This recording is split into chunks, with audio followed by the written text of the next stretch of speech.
So, Scream, or Scream 5, is finally upon us. It is the fifth installment in the long running Scream franchise.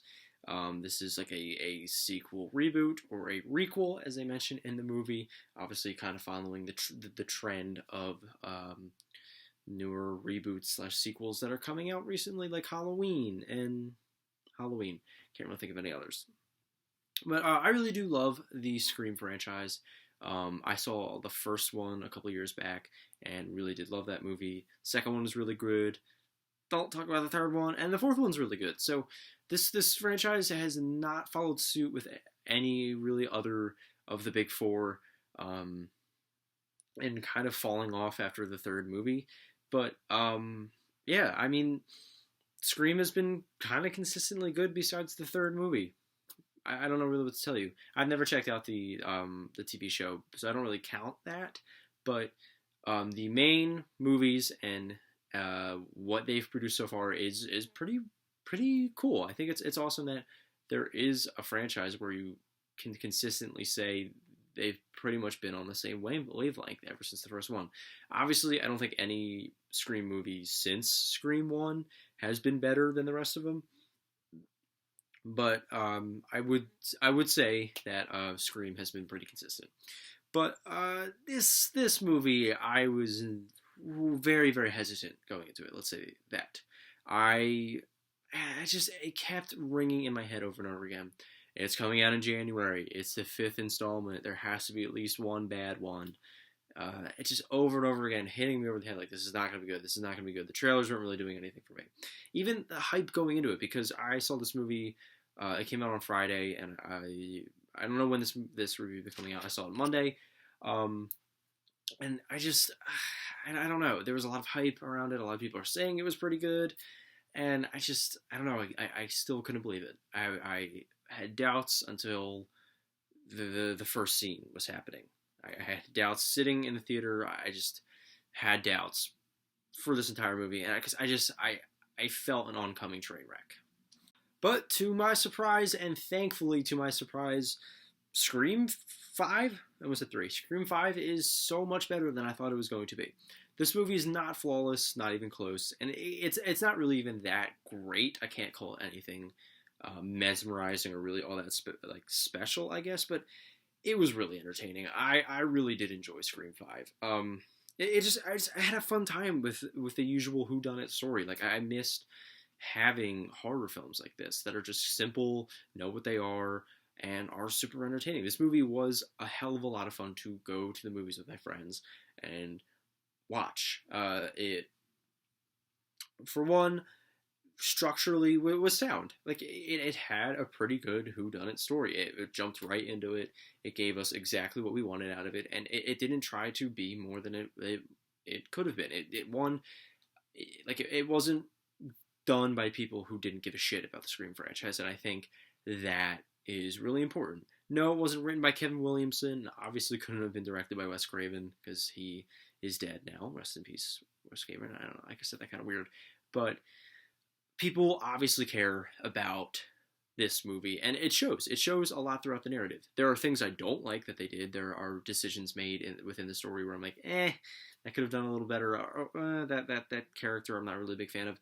But overall, it seems like those decisions are just stuff personally I have a problem with, and don't work on like a writing level or a structural level. It doesn't seem like they just glossed over that fact. It didn't seem like they just, I don't really give a shit about this character. Let's just write him. Blah blah blah. And that's refreshing, really, especially for a fifth installment and a really long-running horror franchise. That's crazy that this amount of effort was put into this movie. And it's just a well-constructed Scream movie. Like,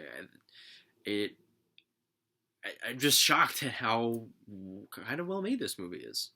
The meta-commentary on elevated horror and requels is pretty funny. It can be a little too much at times, I feel like. A little too self-referential, but that's pretty much the case for all Scream movies, so it's not that much of a problem. It's more just the way they go about it sometimes kind of bothers me, that some of the dialogue I'm not a big fan of, but I did enjoy how they talked about elevated horror and kind of the horror snobs versus the horror purists. I think that was easily the best angle of this movie, going about it, like how right now what's going on in horror is you have this big divide of people who are in love with slashers and think the newer horror is pretentious and snobbish, and then you have people who fell in love with newer horror and people who are usually my age that this is our horror that we grow up with is elevated horror stuff like Hereditary or Midsommar or most of A24's output or Jordan Peele stuff like that. And for someone who's in the middle of that argument, who loves both sides so very much, I think it was really cool to see both perspectives in the movie, and both satirized really, really well. And also, the kills are great. Easily the best part of this movie are the kills and the more suspenseful scenes, because they are gruesome. They do not hold back with the kills in this movie. And especially for a franchise that is known for kind of having lame, like, knife stabs and just kind of just kills that are there. They're there to serve the purpose of the story. They aren't really supposed to be entertaining themselves. This movie took it up a notch and really, really went for it. The practical effects are great. They look really brutal and real, and they kind of keep you in the moment like, whoa. The movie isn't scary, and that's not something I'm going to knock it for. It was suspenseful, definitely, and had me on that, like, kind of on the edge of my seat a little bit, but it was more tense, I would say, and gruesome. This movie is brutal with its kills, and I think that works in its favor a lot. So yeah, and to me, it just felt like a lot of people cared about this movie. The actors involved, I liked the cast. I thought they were a pretty good new cast introduced here. I thought the story was really well done. It wasn't perfect. It wasn't flawless even a little bit.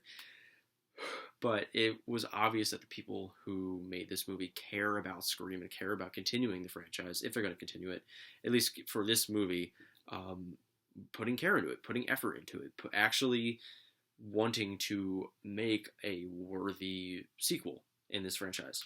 And it's very, very obvious that people who made this movie love Scream and love the idea of Scream and wanted to continue it in a newer way, but also in a way that is very much like the franchise. And that is so rare. That may seem like a basic necessity for a movie, but it is so, so rare these days to get a reboot or a sequel that has this much care into it, that has this much effort put into it, I guess. So, and I'm kind of stalling here. But I really, really did like Scream 5. However, it's not a flawless movie. It's not even, I can't say that great of a movie. The script here is very obviously not written by Kevin Williamson. The dialogue is pretty piss poor. I can't call it terrible. I'm not going to sit here and say, oh, this is one of the worst written movies I've ever seen. It was just kind of meh. I felt like the dialogue in Scream movies is something that's pretty important, and they just didn't really nail it here. Again, I don't want to knock them too hard for it because I did like this movie a lot, but I don't know. It just made the movie a lot weaker than it should have been. And the love interest is extremely irritating. I really did not like this guy. He's just not a good character, even a little bit. He's kind of just there to be like, whoa, what's going on? Scary stuff. And it's just kind of a douche without really being a douche. Like if I knew this guy in real life, I think he'd be the most annoying person in the entire world.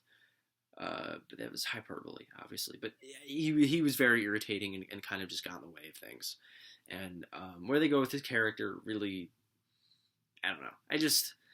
I wish he was written differently. Ugh. But my main issue with the movie is the finale and the Ghostface reveal. It was disappointing.